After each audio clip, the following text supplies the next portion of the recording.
Hello बच्चों, कैसे हैं आप लोग। आशा करती हूँ कि आप सभी अच्छे ही होंगे। तो चलिए आज हम आज का क्लास स्टार्ट करते हैं। मैंने पिछली वीडियो में बता दिया था कि हमारा अगला टॉपिक क्या होगा। तो चलिए हम देखते हैं कि हमारा अगला टॉपिक क्या होगा। इससे पहले कि आप लोग जो भी इस चैनल पर नए हैं, चैनल को सब्सक्राइब कर दें और वीडियो अच्छा लगे तो कमेंट करके जरूर बताएं कि आप लोग को वीडियो कैसा लगा। तो चलिए आज देखते हैं कि आज का हमारा टॉपिक क्या है, आज हमें क्या पढ़ना है। आज हमें पढ़ना है परिवहन। मैंने पिछली वीडियो में बता दिया था कि हमारा अगला टॉपिक हो जो कि परिवहन एक जैव प्रक्रम का हिस्सा है। जैव प्रक्रम के बारे में जो मैंने फर्स्ट वीडियो में बताया था, पोषण, परिवहन, उत्सर्जन और श्वसन, ये सभी क्या है कि जैव परिक्रम का ही एक जैव प्रक्रम का ही एक हिस्सा है। तो मैंने उसमें पोषण के बारे में हम लोगों ने पढ़ लिया, श्वसन के बारे में भी पढ़ लिया और आज हमें पढ़ना है परिवहन के बारे में। परिवहन क्या होता है, हमें क्या पढ़ना है, परिवहन के बारे में पढ़ना है कि परिवहन कहते किसे हैं, परिवहन क्या कहलाता है, परिवहन होता क्या है। तो चलिए हम देखते हैं कि परिवहन क्या है।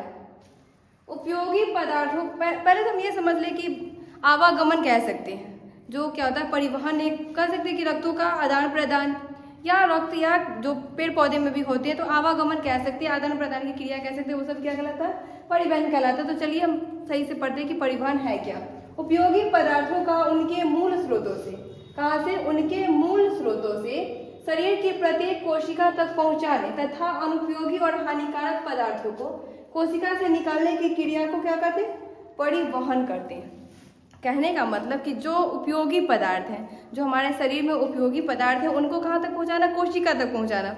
और जो अनुपयोगी या हमारे शरीर के लिए जो हानिकारक पदार्थ है, उन्हें, हानिकारक पदार्थों को कोशिका से, शरीर से बाहर निकालना, कोशिकाओं से निकालने की क्रिया को परिवहन कहते हैं। मतलब जो उपयोगी पदार्थ है, जो हमारे लिए लाभदायक है, जो हम भोजन करते हैं, भोजन के बाद उसका पाचन होता है, उसके बाद श्वसन की क्रिया के द्वारा ऑक्सीकरण होता है, ऊर्जा की प्राप्ति होती है। तो जो उसकी जो ऊर्जा की प्राप्ति होती है वो कोशिकाओं तक पहुंचाना, जो हमारे लिए उपयोगी है, लाभदायक है, तो उसे कहाँ पहुंचाना, कोशिकाओं तक पहुंचाना। और जो हानिकारक है, क्या है, हानिकारक पदार्थ है, जो हानिकारक है, जो हमारे शरीर के लिए अनुपयोगी है, क्या है, अनुपयोगी है, तो उन सभी पदार्थों को कोशिकाओं से बाहर निकालने की क्रिया क्या कहलाती है, परिवहन कहलाती है। क्या है, परिवहन।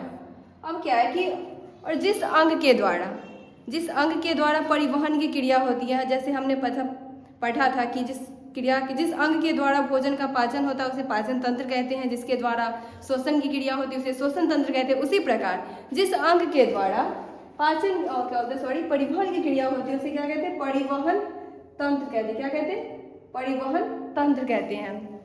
जैसे हम कह सकते हैं कि और जिस अंग के द्वारा परिवहन की क्रिया होती है, या फिर हमारे शरीर में वैसे अंग जो परिवहन के लिए विकसित हुए हों, विकसित तंत्र जो परिवहन के लिए विकसित हुए हों, वो क्या कहलाते हैं, परिवहन तंत्र कहलाते हैं। जिस प्रकार भोजन का पाचन जिस अंग के द्वारा होता है उसे पाचन तंत्र कहते हैं, श्वसन की क्रिया जिस अंग के द्वारा होता है उसे श्वसन तंत्र कहते हैं। उसी प्रकार जिस अंग के द्वारा, हमारे शरीर में जो अंग परिवहन की क्रिया में सहायक होता है या परिवहन की क्रिया करते हैं, मदद करते हैं, उसे क्या कहते हैं, परिवहन तंत्र कहते हैं। क्या कहते हैं, परिवहन तंत्र। समझ में आ गया सभी लोगों को कि परिवहन क्या है और परिवहन तंत्र क्या है। तो चलिए अब हम आगे देखते हैं कि परिवहन कैसे होता है, किसमें कैसे होता है। तो पहले हम पढ़ेंगे पेड़ पौधों के बारे में। किसके बारे में पढ़ेंगे, पेड़ पौधे के बारे में पढ़ेंगे। उसके बाद फिर हम मनुष्य में भी पढ़ेंगे, जीव जंतुओं में भी पढ़ेंगे कि जीव जंतु में परिवहन कैसे होता है। तो पहले हम पढ़ेंगे पेड़ पौधे के बारे में। किसके बारे में पढ़ेंगे, पेड़ पौधे के बारे में कि पेड़ पौधों में परिवहन कैसे होता है। तो चलिए देखते हैं। पौधों में परिवहन संवहन उत्तक के द्वारा होता है। किसके द्वारा, पौधों में जो उत्तक पाए जाते हैं उन्हें क्या कहते हैं, संवहन उत्तक कहते हैं। क्या कहते हैं, संवहन उत्तक, जो कि दो प्रकार के होते हैं। क्या होते हैं, दो प्रकार के होते हैं। जो पौधों में गैसों का आदान प्रदान होता है, जो पौधे कार्बन डाइऑक्साइड लेते हैं, ऑक्सीजन छोड़ते हैं, वो किसके द्वारा होता है, जो परिवहन होता है तो वो कैसे होता है, संवहन उत्तक के द्वारा होता है। पौधों में गैसों का आदान प्रदान रंध्रों के द्वारा होता है। तो इसमें क्या है कि संवहन उत्तक, परिवहन किसके द्वारा होता है, संवहन उत्तक के द्वारा होता है। किसके द्वारा, संवहन उत्तक के द्वारा। तो संवहन पौधों में दो प्रकार के संवहन उत्तक पाए जाते हैं। कितने प्रकार के, दो प्रकार के, जिसमें पहला है हमारा जाइलम और दूसरा है फ्लोएम। अब जाइलम और फ्लोएम का कार्य क्या है, जाइलम और फ्लोएम क्या है। तो जाइलम जो पौधे में खनिज लवण, जो जल जो लेते हैं पौधे, जड़ कहाँ पाया जाता है, पौधों की जड़ों में पाया जाता है। मान लीजिए कि ये हमारा पेड़ है, क्या बना दिया, ये क्या पेड़ है, ये इसकी जड़ें हैं, इधर क्या ये पेड़ है। तो जो हमें जो जल और खनिज लवण जो पेड़ पौधे प्राप्त करते हैं वो कहाँ से प्राप्त करते हैं, इसकी जड़ों में, यहाँ से प्राप्त करते हैं खनिज लवण। क्या लेते हैं, खनिज लवण और जल। जिस क्रिया के हमें पता है कि प्रकाश संश्लेषण की पौधे, सभी पौधे क्या होते हैं, स्वपोषी होते हैं, और स्वपोषी में वो अपना भोजन, स्वपोषी कहने का मतलब जो अपना भोजन स्वयं बनाते हैं। अब पौधों में पोषण जो बनता है, जो उनका खाना बनता है, वो किस क्रिया के द्वारा बनता है, प्रकाश संश्लेषण की क्रिया के द्वारा बनता है। किसके द्वारा, प्रकाश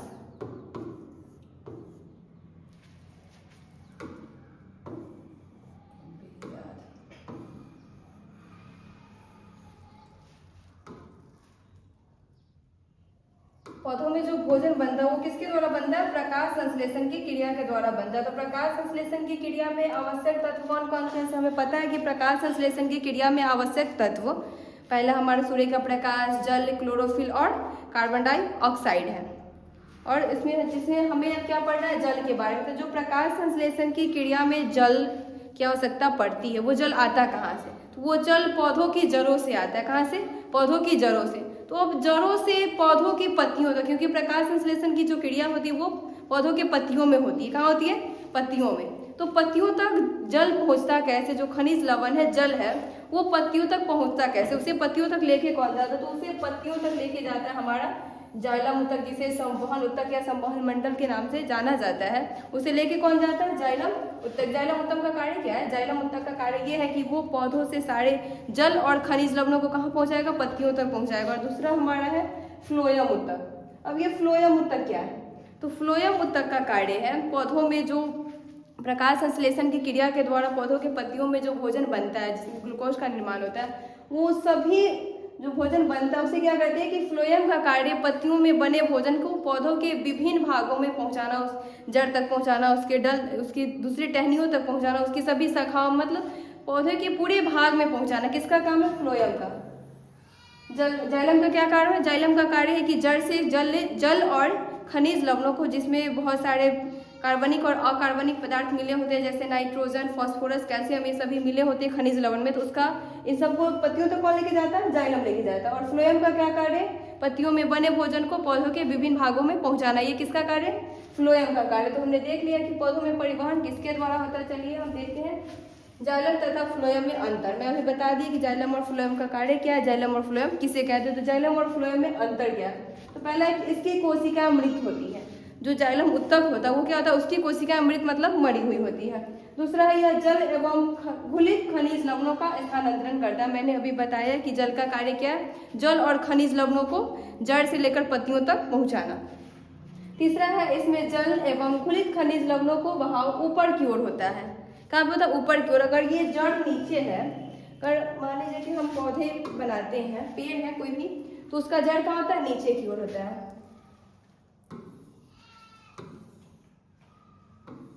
यहाँ पे ये हमारा पेड़ है और ये जड़ें हैं, क्या है, जड़ें हैं। तो जो जाइलम का कार्य है वो क्या है, जड़ में घुलित खनिज लवणों को जल और खनिज लवणों को कहाँ पहुंचाता है, ऊपर तक पहुंचाता है। इसका बहाव किस तरफ होगा, जो जाइलम का कार्य है, जाइलम किस तरफ बहाव होता है, जाइलम का ऊपर की ओर होता है, क्योंकि जो जल और खनिज लवण है वो जड़ में पाई जाती है। अब जड़ से ऊपर जाएंगे तो कहाँ, ऊपर की ओर जाएगा, इसका बहाव कहाँ पे होगा, ऊपर की ओर। जाइलम खनिज और जल को लेकर जाता है, किस तरफ लेके जाता है, ऊपर की ओर लेके जाता है। चलिए दूसरा क्या है, फ्लोएम। दूसरा क्या है, फ्लोएम। तो इसमें इसकी कोशिकाएं जीवित होती हैं।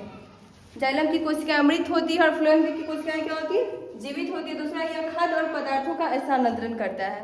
मैंने बताया कि जाइलम का काम है जल और खनिज लवणों को जड़ से लेकर तने तक, पत्तियों तक पहुंचाना। और फ्लोएम का कार्य है खाद्य पदार्थों का स्थानांतरण करना, मतलब जो पत्तियों में भोजन बनता है उसे कहाँ पहुंचाना, पौधों के विभिन्न भागों में पहुंचाना। कहाँ पहुंचाना, विभिन्न भागों में। ये किसका कार्य है, फ्लोएम का कार्य है। अगला है इसमें खाद्य पदार्थों का ऊपर तथा नीचे दोनों तरफ परिवहन होता है। जो पत्तियों में भोजन बनता है, तो वो उसका क्या है कि वो पत्तियों दूसरे वो जड़ तक भी जाता है, उसके ऊपर वाले टहनियों में भी जाता है। तो वो पत्ती क्या कह रहा है कि इसमें खाद्य पदार्थ होगा ऊपर तथा नीचे, क्या ऊपर तथा नीचे दोनों तरफ, मतलब चारों तरफ। जाइलम का कार्य सिर्फ नीचे से ऊपर की ओर जाना और फ्लोएम का कार्य है चारों दिशाओं में। मतलब कह सकते हैं कि वो पौधों के पूरे भाग में पहुंचाना, भोजन को पहुंचाना किसका काम में है? फ्लोएम का काम है। किसका काम है? फ्लोएम का काम है। तो हमने देख लिया कि पौधों में परिवहन कैसे होता है, किसके द्वारा होता है। पौधों में परिवहन किसके द्वारा होता है? जाइलम और फ्लोएम के द्वारा होता है, जो कि एक संवहन उत्तक या संवहन मंडल के नाम से जाना जाता है। चलिए आगे देखते हैं, आगे क्या है? वाष्पोत्सर्जन। क्या है? वाष्पोत्सर्जन। अब कहिएगा कि वाष्पोत्सर्जन क्या है, वाष्पोत्सर्जन होता क्या है? तो पौधों के वायवीय भागों से जल का रंध्रों द्वारा वाष्प के रूप में निष्कासन की क्रिया वाष्पोत्सर्जन कहलाती है। सिंपल सी भाषा में कह सकते हैं कि जल का वाष्प बनना, क्या जल का गैस बनना ही क्या कहलाता है? वाष्प की क्रिया कहलाती है। उसे क्या कहते हैं? वाष्पोत्सर्जन कहते हैं। क्या कहते हैं? वाष्पोत्सर्जन। तो पौधों में वाष्पोत्सर्जन कैसे होता है? पौधों के वायवीय भागों से जल का रंध्रों द्वारा वाष्प के रूप में निष्कासन की क्रिया को वाष्पोत्सर्जन कहलाती है। हमें पता है कि पौधों में गैसों का आदान प्रदान किसके द्वारा होता है? रंध्रों के द्वारा होता है। किसके द्वारा होता है? रंध्रों के द्वारा, जिसे स्टोमाटा भी कहते हैं। क्या कहते हैं? स्टोमाटा कहते हैं। पौधों में गैसों का आदान प्रदान किसके द्वारा होता है? रंध्रों के द्वारा होता है। अब उसमें जो जल होता है उससे क्या बनना? वाष्प में बनना। जो जड़ से जो पौधों के नीचे वाले भाग से जल ऊपर तक जाती है जाइलम के द्वारा, अब वो कहाँ पहुँचता है? पत्तियों में पहुँचता। पत्तियों में पहुँचने के बाद वहाँ पे प्रकाश संश्लेषण की क्रिया होती है। उसके बाद उसका वाष्प बनना, जल से क्या बनना? वाष्प बनना ही क्या कहलाता है? वाष्पोत्सर्जन। वो वाष्प बन के उड़ जाती है, मतलब गैस बन के उड़ जाती है। वो बाहर की ओर हवा वायुमंडल में मिल जाती है, हमारे वातावरण से मिल जाती है। कौन? जल। तो चलिए हम देखते हैं कि कुछ पौधों के बारे में पढ़ेंगे कि जो पौधे होते हैं उसमें वो एक दिन में कितने जल को वाष्प बनाते हैं। तो चलिए देखते हैं। पहला क्या? मकई का पौधा। मकई का पौधा एक दिन में कम से कम 3 से 4 लीटर जल को वाष्प बनाता है। विश्वास नहीं कीजिएगा, पौधे का जो मकई का जो पौधा होता है, इतना छोटा सा पौधा होता है मकई का, वो क्या करता है कि एक दिन में, सिर्फ प्रतिदिन, एक दिन मतलब हर रोज जब तक, आप लोगों को पता होना चाहिए कि मकई का पौधा कितने, कम से कम मकई के पौधे तैयार होने में 3 से 4 महीना लग जाता है। तो उसके बीच में वो हर रोज 3 से 4 महीने तक वो हर रोज प्रतिदिन 3 से 4 लीटर, क्या 3 से 4 लीटर जल को वाष्प बनाती है। जल को वाष्प बनाती है कौन? मकई का पौधा। एक दिन में कितने को? 3 से 4 लीटर जल को क्या बनाती है? वाष्प बनाती है। मतलब उसे वाष्प बन के वो हवा में, वायुमंडल से मिल जाता है। और चलिए अगर यही हम बात करें सेब के पौधे का, किसका? सेब के पौधे का, तो ये एक दिन में 10 से 12 लीटर, कितना? 10 से 12 लीटर जल को वाष्प बनाती है। वो वाष्प बन के उड़ जाता है, जिसे भाप भी कहते हैं, वाष्प गैस कह सकते हैं कि वो गैस बन के वायुमंडल से मिल जाता है या उड़ जाता है। सेब का पौधा क्या करता है कि जड़ से जल लेता है। वो एक दिन में कितना? हर रोज ये 10 से 20 लीटर जल को क्या बनाता है? वाष्प बना देता है। क्या करता है? वाष्प बनाता है। कौन? सेब का पौधा या मकई का पौधा, कोई भी पौधा वो जल को वाष्प ही बना देता है। तो मकई का पौधा एक दिन में कितने को बनाता है? 3 से 4 लीटर। और सेब का पौधा 10 से 20 लीटर जल को एक दिन में क्या बनाता है? वाष्प बनाता है। और चलिए हम देखते हैं, औसतन एक पेड़ अपने जीवन काल में, क्या अपने जीवन काल में अपने भार के करीब 100 गुना जल वाष्पोत्सर्जित करती है। क्या करती है? 100 गुना जल वाष्पोत्सर्जित करती, मतलब वाष्प बना उड़ा देती। कोई सा भी पौधा हो, किसी भी चीज का पौधा हो, वो अपने पूरे जीवन काल में, मतलब जब तक वो पौधा है, ये मकई का पौधा, ये सेब का, या किसी भी चीज का पौधा क्यों ना हो, पेड़ हो, कोई भी पौधा, वो क्या करती है? अपने वजन से, अपने भार से 10 गुना ज्यादा, 10 गुना नहीं, 100 गुना ज्यादा, कितना? 100 गुना ज्यादा क्या करती है? जल को वाष्प बना के छोड़ देती है वातावरण में। कौन? किसी भी चीज का पौधा अपने भार से कितना? 100 गुना ज्यादा जल को क्या बनाती है? वाष्प बनाती है, चाहे वो किसी भी चीज का पौधा क्यों ना हो। तो हमने देख लिया कि वाष्पोत्सर्जन की क्रिया क्या है।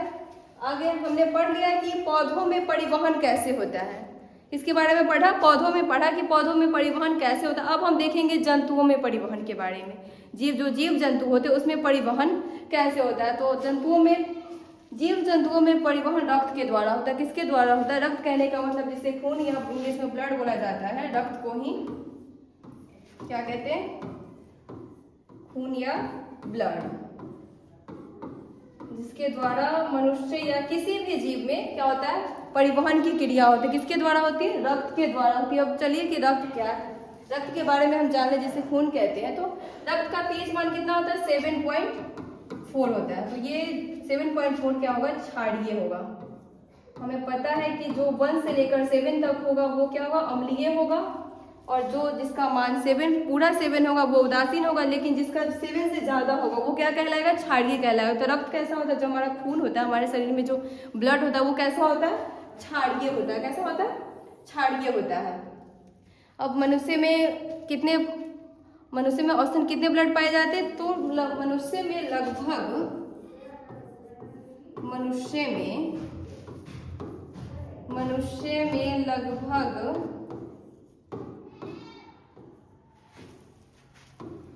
5 से 6 लीटर। कितना?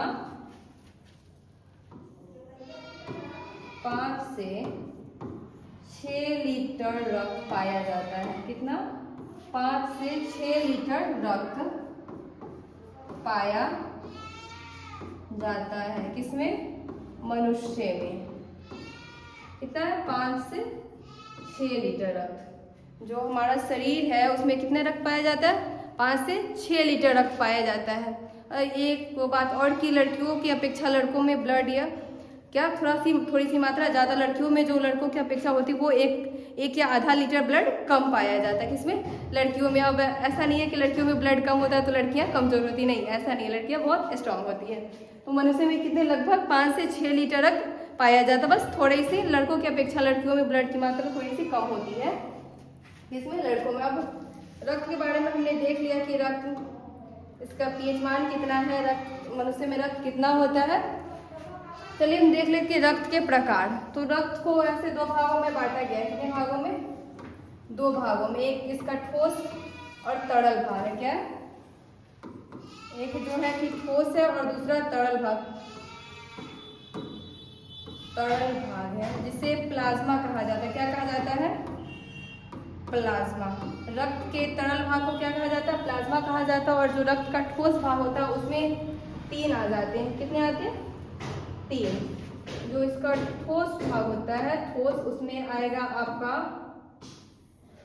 आरबीसी, डब्ल्यूबीसी और प्लेटलेट्स। आरबीसी जिसे लाल रक्त कणिकाएं कहते हैं, और दूसरा है डब्ल्यूबीसी जिसे श्वेत रक्त कणिकाएं कहते हैं, और दूसरा है हमारा रक्त पट्टिका जिसे प्लेटलेट्स भी कहते हैं। क्या? रक्त पट्टिकाणु। क्या कहते हैं? रक्त पट्टिकाणु।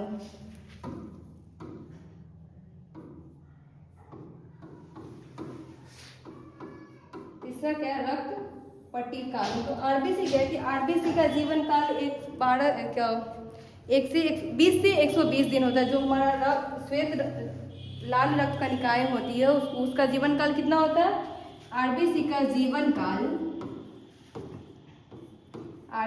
जीवन काल 20 से 120 दिन तक होता है। जो हमारा आरबीसी ब्लड में जो पाया जाता है उसका जीवन काल कितना होता है? 20 से 120 दिन होता है। और इसका निर्माण जो होता है वो अस्थि मज्जा में होता है। अस्थि मज्जा कहने का मतलब जो हड्डियां होती है और हड्डियों के बीच में जो क्या बोलते हैं मांसपेशी जो होती है उसे क्या कहते हैं? मज्जा कहते हैं। क्या कहते हैं? मज्जा। जो आरबीसी है उसका निर्माण कहाँ होता है? अस्थि मज्जा में होता है। जो हमारा आरबीसी ब्लड है उसका निर्माण कहाँ होता है? अस्थि मज्जा। और ये इसका जो नष्ट होता है, ये नष्ट कहाँ होता है? पलीहा में होता है, जिसे आरबीसी या रक्त का क्या बोलते हैं उसको कब्रिस्तान भी कहा जाता है। किसको? पलीहा को। पलीहा जो नष्ट होता है वो कहाँ पे होता है? जो हमारा आरबीसी नष्ट होता है वो कहाँ पे होता है? पलीहा में होता है, जिसे आरबीसी का कब्रिस्तान भी कहा जाता है। उसी प्रकार डब्ल्यूबीसी का भी निर्माण अस्थि मज्जा में होता है, और उसका भी खून का निर्माण ही कहाँ पे होता है? अस्थि मज्जा में होता है। जो भी खून है आरबीसी, डब्ल्यूबीसी, रक्त पट्टिकाणु, सबका निर्माण कहाँ पे होता है? अस्थि मज्जा में होता है। और सबका नष्ट भी पलीहा में होता है, जिससे खून का कब्रिस्तान भी कहते हैं, रक्त का कब्रिस्तान भी कहते हैं, किसको? पलीहा को कहते हैं। और उसी प्रकार जिस प्रकार आरबीसी का जीवन काल 20 से 120 दिन है, उसी प्रकार डब्ल्यूबीसी का जीवन काल 12 से 20 दिन तक होता है। डब्ल्यूबीसी का जीवन काल कितना होता है, कितना दिन तक होता है? 12 से 20 दिन तक। और उसी प्रकार रक्त पट्टिका यानी कि प्लेटलेट्स का जीवन काल 7 से 10 दिनों तक होता है। कितने दिनों तक?